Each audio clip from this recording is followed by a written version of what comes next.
Chapter 1. Sofia. Addressed to Lulu Bassett. Translated from Spanish. Written over newspaper clipping of 1893 hurricane. We would rather stay dead. Why death has chosen us to come back to life, we don't know. But we are disgusted by its uncertain hand. We want answers. We demand punishment. I'm with a trio, the Reaper, Wormbite, and the French mother, that pruning old bone mason. Wormbite was working on a fire that would burn anything forever. Gravestones, poems, bodies. The Reaper's heart has changed. Something about his work being unmade doesn't sit well with him. The bone mason is enraged too. Death sets her free, while ignoring who she wants to bring back.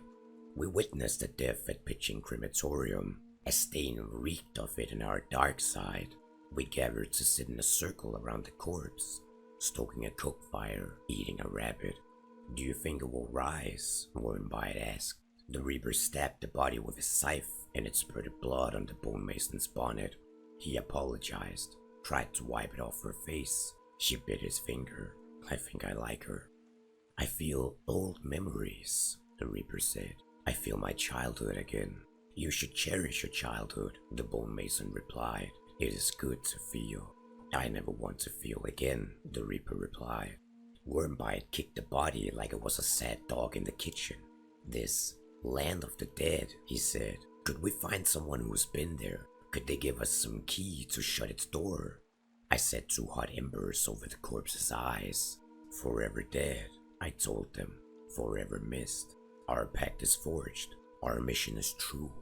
We will sneak through Death's house, take advantage of its shadow, and learn truths of this land of the dead. We will find a way to keep the coffins closed. PD, I miss you. I close my eyes and see you sweetly. I see a skull painted on the wings of a moth. I see an alligator eat that moth. I see a boat eat the alligator. I see 1,000 fires eat that boat. I see the night eat the fires, and then I see a sculpture. I rip the tongue out of it. I rip the tongue out of everything. Chapter 2. Butcher's Cleaver. Near eligible text scrawled in burnt notebook. Author unnamed. Undated. Chisel these words into the inside of your eyelids. We vow to let the sculptor make of us the sculpted.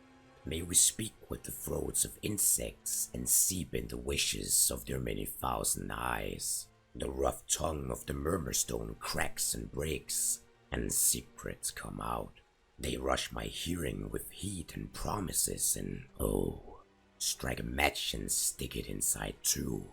Push its flame to the center of my mind and let it hum of hymns, and the snapping of so many spines, the world just stops. Stops its tick, tick, ticking. The murmurstone licked my mind from within the free-packed showdown at the Delphine's grave.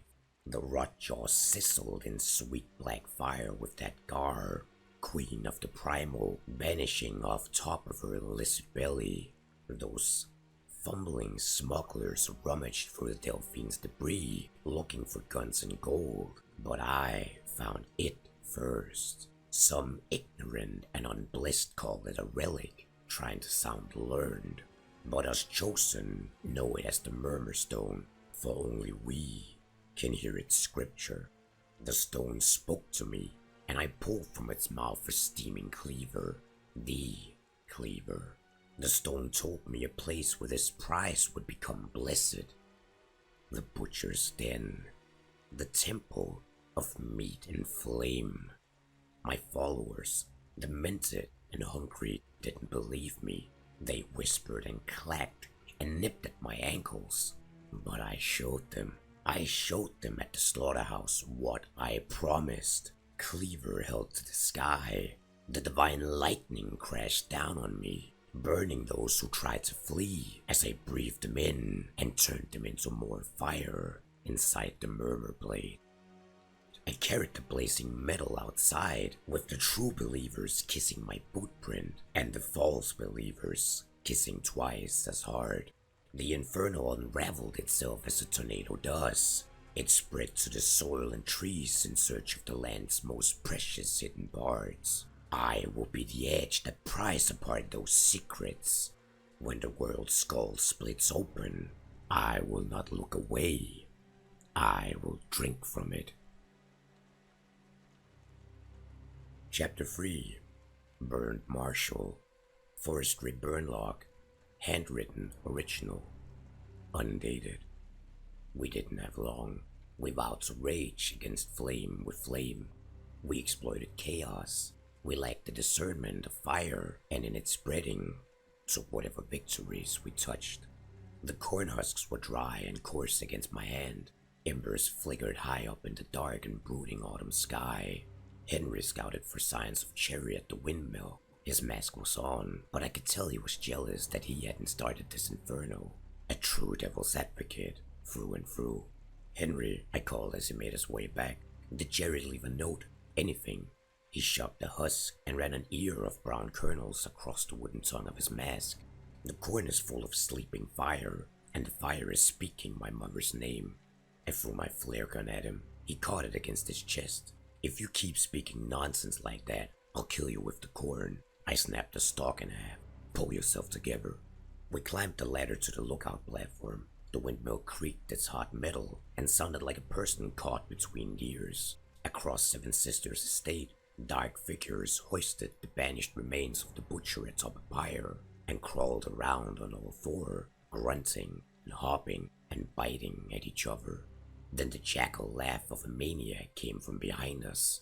A demented with a pumpkin over his head cackled and rocked back and forth on the top rung of the ladder. The pumpkin was carved with an artistry worthy of Rome.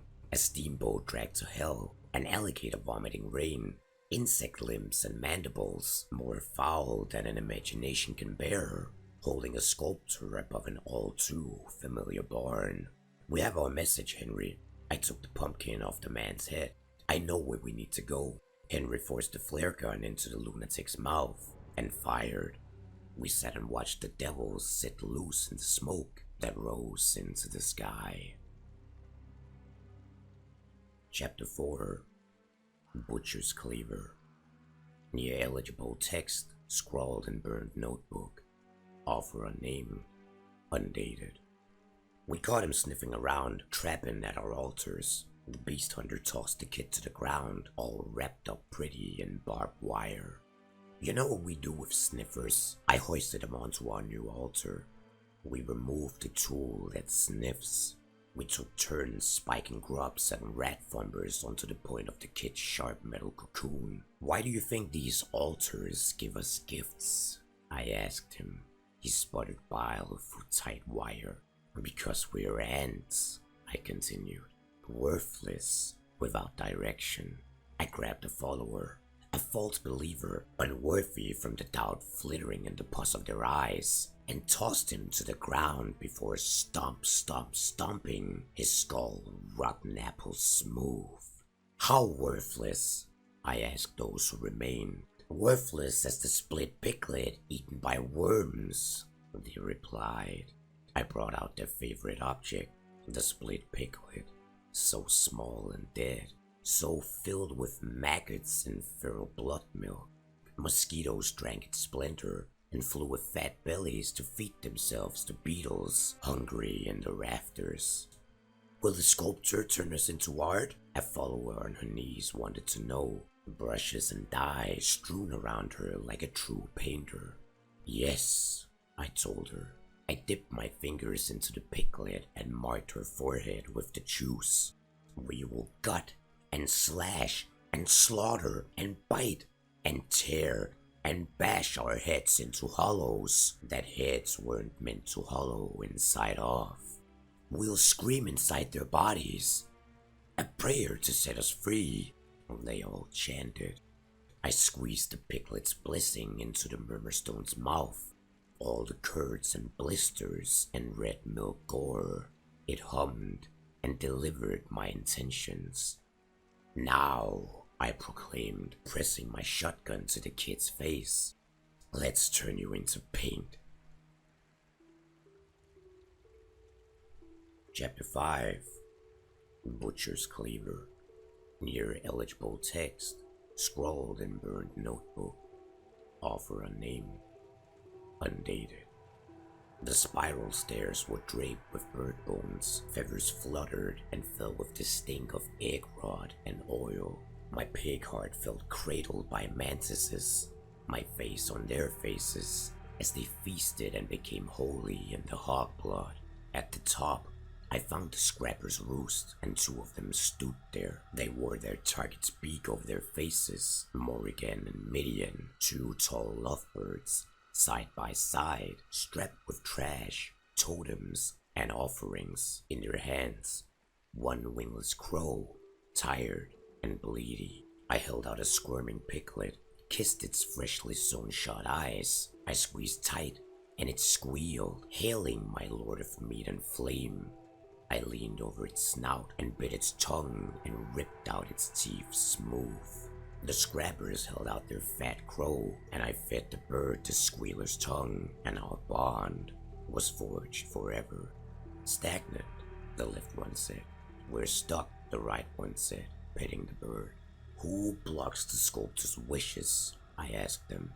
There's a wounded bird out there, said one, the old leader of the hunt. He gobbles our prayers, spoke the other, all of them. Finch, I said, and the scrappers screeched and shivered their feathers loose. Finch, they agreed.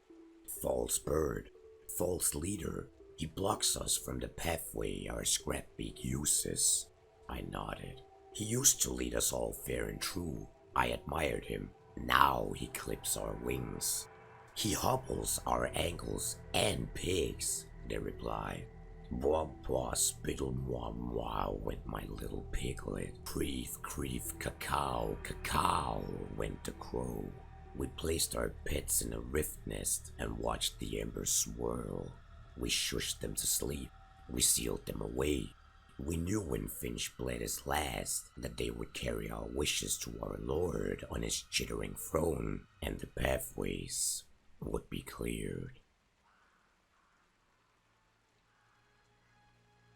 Chapter 6. Burned Marshal. Forestry burn log. Handwritten. Original. Undated. Infernals entered the barn one by one, singed and stinking. The fires outside had spread on the wind. The heat had purpose and weight. It was oppressive to the point of darkening the night. I took the pumpkin from my smock and showed them. This is a message from Chary. Private Eye came from the corner and inspected the carvings. See these moon faces? She drew a finger along the orange skin. Fort Karmic? And here, the murmur stone. Pigs kissing it.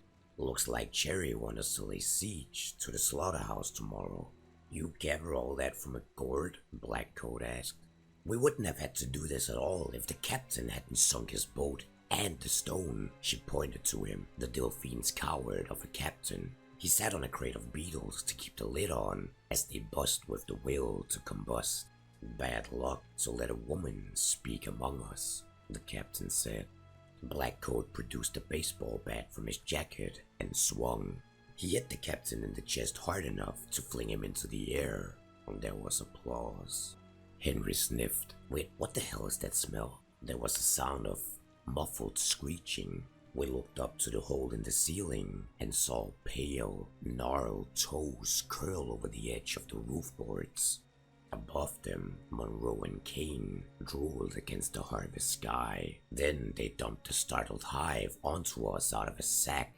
The bee lady loosed her brood, and they poisoned us, killed the fire beetles. We shot open an exit through the barn as the insects exploded.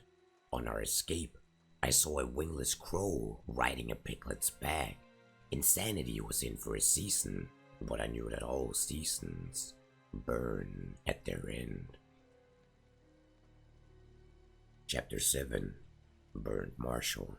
Forestry burn log. Handwritten. Original. Undated. If the demented think they know fire, they're wrong. Lorona and I were in clear sight of the slaughterhouse, and a dozen muzzle flashes winked from the barn roof. The doors The windows, the piles of rotting swine. We tossed jug after jug of flammables, and each pit of fire was an oasis. Their bullets slipped into us. The flames licked them right back out and blew us kisses. We snaked through the firebreak and infiltrated the barn on the waves of hot lead. There was chaos inside. Naked men with axes, naked men with pig heads on fire. I shot blindly into the mess, moved up the stairs, and found the murmur stone enshrined as depicted on the pumpkin. Worshipped by pigs, living ones, dead ones, men sewed inside sow skins too. Yorona used a sticky bomb and leveled the shrine. I grabbed the murmur stone, then ran to the roof. There stood the demented leader, face to face with Chary. Our infernal founder held firm with the flair of a magician who had just decapitated his audience. Don't you wonder, Chary spoke to the butcher's cleaver, why the sculptor let you unleash the inferno only for us to be healed by it? The butcher's cleaver roared, not squealed or screamed, but roared. The sound of a stone animal being ripped in two shook the foundation of the compound. Chary stood petrified before such a miracle. I jumped off the roof and retreated with the murmurstone, while the rest of the inferno held off the demented. The murmurstone whispered to me in the woods as we escaped, just one word, the same one, over and over again, that only I could hear. Trow, trow, trow. Chapter 8. Sofia. Addressed to Lulu Bassett. Translated from Spanish. Written on a page torn from a ship's logbook. We passed the kid, floating at the docks, swaddled in pig meat, straw and pumpkins. Half his face was gone. Water and mud parted like a mouth and swallowed him away. Our search led us to Mama May, tending a new flower that could give us answers. In the warehouse with catfish chandeliers, we found a board in a planter propped against a tomato trellis. It had a crooked spine grown from it, a skull, and a half-flesh, half-wooden face that blinked at us. This was wreckage from that cursed steamship, this Delphine, haunted, dreaming dead ship dreams. Mama May buried severed fingers in its soil and left us to interrogate.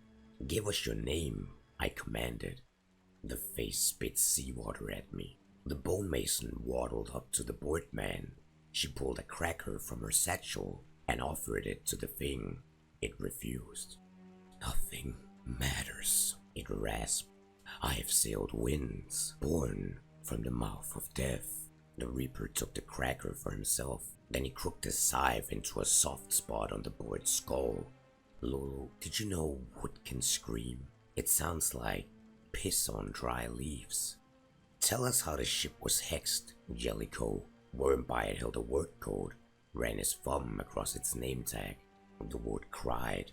It sounded as pathetic as all men's tears. There's a dead land underwater, the wood spoke. I've been there forever. All dead have too.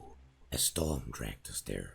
It's ruled by an insect on the moon, with a brain among the stars, and a body as hollow as air. I threatened this Jellicoe with a lantern. Is this the truth? We brought a monster on board. We fed it the artifact, the holy stone, the god lava. The ship absorbed us, paddled through death's mouth, and now death is almost out of the kind of dying you wanted to give. Who knows how to break this stone? Wormbite asked. Mr. Finch, the wood replied, coughing up more seawater. We had the stone on board the ship because of him. Drown, drown, drown. Mama May returned with a cart. Time for your pruning, she said, and transplanted the board. She left to the sound of rain on dry leaves. Chapter 9. Sofia. Addressed to Lulu Bassett. Translated from Spanish. Written on correspondence stock. Elwood Finch. Director. We found Finch in a rocking chair at the center of a ruined house. Ruined paintings hung on the wall. rotted for centuries. A grandfather clock leaned on its side, ticking. "Where have you been?" Wormbite asked. "Killing time." Finch threw a knife at the clock. It didn't stick. The bone mason hurled an axe and smashed the clock face. "I stepped down to search for answers, just like you," he continued. "I spoke with the Delphine's captain. He failed to deliver this murmurstone, and his story is a lie. What he owed me. Secured my passage on another ship to the dirty corners of the world. You ran away," the Reaper said. "I went to discover how to stop this, how it's been stopped before," Finch clarified. "I learned that my blood is old. It hails back to a time of cave paintings and the deep rumbling wells of the earth." "Now you lie," I told him. "You ran from death. You went to enjoy yourself." Finch stood and bowed. "I made mistakes. Perhaps valuing my life was the first. The last was to let Chary set his plans in my absence. The Demented think I'm blocking them from ascension. Some of this rounded pack believe I summoned Rotjaw. Everyone wants me dead, except you." "Don't speak so soon," I told him. "I will be caught. There's no stopping that. I'm in everyone's way." "Then how can you help?" "It is called sacrifice. I've learned that is how our association has always won. I know where Chary is going, how we can make him lose." He handed me 3 vials of pure and ancient silver filled with blood. His blood. "I'm charging you with my final task," Finch said. "There will be one opening. Don't miss. PD. There's a silver bullet stuck in my arm from the day you saved me. Sometimes it hurts. Sometimes it's warm. Just wanted you to know, in case I don't come back. I don't think I could ever carry you in any other way. I've etched your name on the vials. You know, I never miss."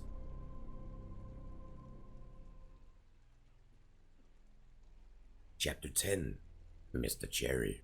Wax cylinder transcript, sealed with a bird feather, sugar-stained, labeled, "A Singing Man Sang." As one who enjoyed the finest thespian pursuits and drama, I want to recount the last moment of a truly beloved friendship. "Elwood," I called. "You thirsty?" Finch hung from a high beam wrapped in rope, cannonballs, vines, and oleander sprigs, much like a bird that had built a trap of nest around itself. He nodded. I strapped a glass to my cane and held it up for him to sip. It was just us two. I'd sent the rest to hold a wide perimeter as our ferry drifted out into the water. "I heard you were afraid of clouds. Is that true?" he asked me. Pain flared in my leg at the thought, but his injury did not warrant a response. He was just trying to hurt my feelings. "Finch," I said, "let's not strive for cruelty here. I'd much like for this to be as kind a goodbye as goodbyes can be." I took in the scene, smelled the fine autumn flowers that were set in big arrangements of firebush and angel's trumpet. I sat down at the table set for 2, lit a candle, and began to eat my duck. "That's the same dinner we had when you signed on to the organization," he observed. "Did you bring the beignets?" I pulled a cloth from the top of the basket and blew powdered sugar off them. "I guess I'm a bit sentimental," I said. "Who knows what's going to happen next? Between you and me, sometimes I wonder if I've gone too far." "Well, a normal man would just stop," Finch said.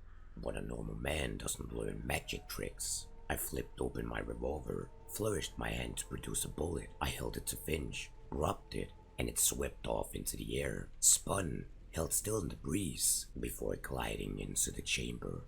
I'd applaud if I could. "No need." I spit out the thinnest of thin bones, and it cut my lip. "You know, for such a shallow creek, the sinkhole below us is ghastly deep. Strange things moving at the bottom." Finch craned his neck to look. "I'll say hello to your friends down there." "It's been a pleasure, Elwood. A pleasure beyond all recall," he said. Then I shut the rope. Chapter 11. Mr. Chary. Wax cylinder transcript, sealed with a cicada husk, labeled "The Storybook." Cleopatra pulled a snake from the moon. She rode it for 40 nights, eating men, soldiers, and children who cried when a breast was pulled from their mouths.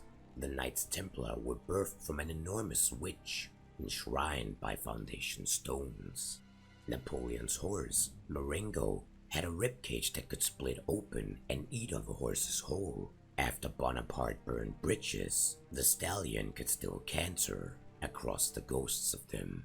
The Murmurstone is a library for such tales. It can only speak the truth, or so it says. Its presence demarcates the sacred boundary of the sculptor's will and influence, much as the Pomerium outlined the border of Rome. It is a force of physics and myths intertwined. Emperors have been driven mad with its promises. The Murmurstone seems primed to tell the tales of women and men, but these are not the histories I'm interested in. I seek epics never scribed by personkind, and the knowledge hidden in them. I wish to hear of the nameless silver scarab Goliath, who pulped insectoid maidens into Mercury at the first age of the sculptor. These are fables of worms endlessly burrowing across desolate lands, sludging in unison, charting pathways and inscribing memories for a mind too big to shroud a single sky. Still, the story I want to hear most eludes the Murmurstone's mouth. I think it is because the question I ask is the question of a child. It is not what the sculptor wants, but why.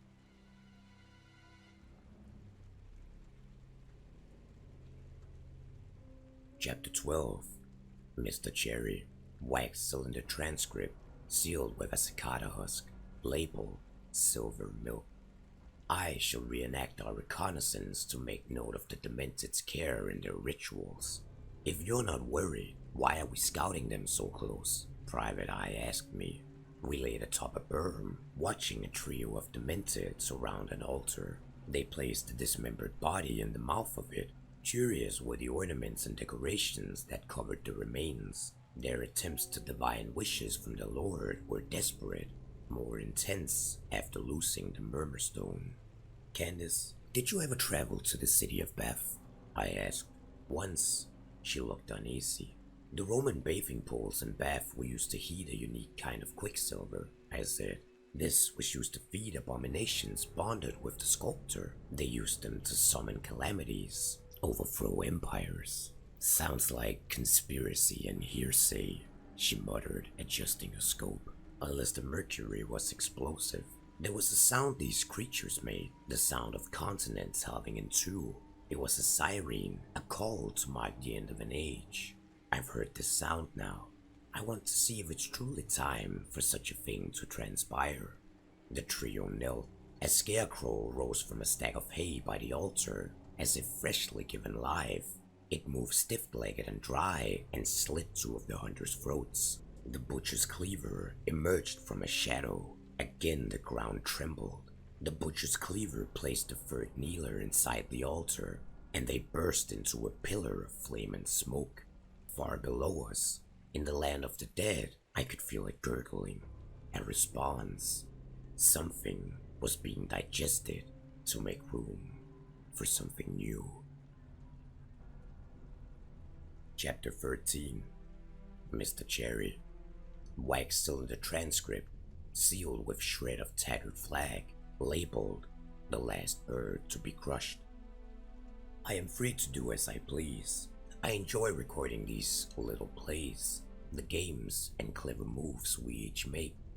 Finch is drowned, his blood sealed inside his body at the bottom of the blackest of black water. No one but he possessed the qualities needed to banish the Murmurstone. In a long line of revenges, I am perfectly balanced upon the last blade-sharp segment. The burned Marshal and Hawkshaw Jack heaved on one rope. The Delphine's captain and his new crew pulled on another. The rift at their feet glowed red, resisting their attempts to retrieve the object. Pull harder, I told them. This shouldn't take all day. Tell you what, boss, Jack said, dropping his rope. You tell us why you carry around that goddamn cane, and we'll pull the shackles out faster. They paused their yanking to hear my response. When I was a boy, a cloud tried to kill me. How? The captain asked. How insolent children are best punished one at a time. I launched my cane through the captain's eyeball and clicked it to the back of his skull. He dropped, and I stepped on him as daintily as a lover steps on a jacket laid over a puddle. The rift swallowed his dead body. Anything can kill you if it has will and agency, I told the rest. Now pull those ropes.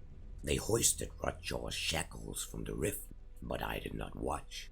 Instead, I looked to the late November sky and its crimson burning. I hoped the sculptor was watching. I hoped it had 1,000 eyes, waiting to be stabbed. Chapter 14.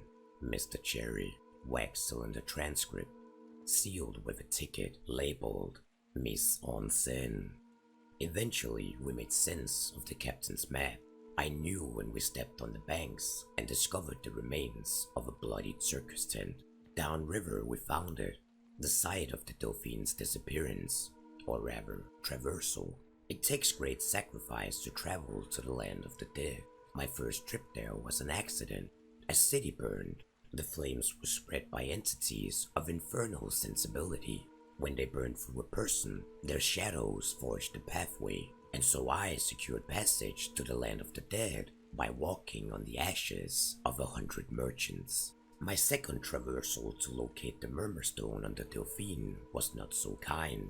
A live body is too resonant to traverse a rift by normal means. It must be cut into pieces, bit by bit, and sieved down into the dead world's waters. I will not relive such shame again. Much was learned from my manipulations to pull the Murmurstone back to the bayou. Most importantly, symbols carry weight. Souls do not just disappear. They stick, they haunt, and howl to fulfill old promises. This means souls can be baited, misdirected, their energies utilized and bastardized. The Dauphine's debris contain a host of souls, trapped within its woodwork and corrosion. We have constructed a stage of its remains to perform our ritual and siphon their yearning. A play of sorts must be conducted, each role carefully crafted.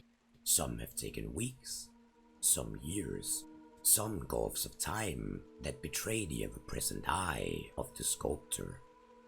Oh, to be a member of the audience for this magic show, to see how decayed the rabbit pull from my head will be.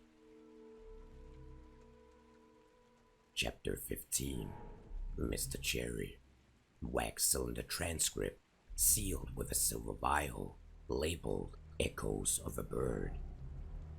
The stage was set. The black coat played the role of Finch, kindly strung up from a branch. Private Eye played the steamboat captain, spinning a helm nailed to a tree. Devil's Advocate was dying to play the part of Rotjaw, so I let him roam in circles on all fours with his makeshift gator mask. With the symbology complete, I activated the shackles and shoved the Murmurstone inside. It was distant, non-violent.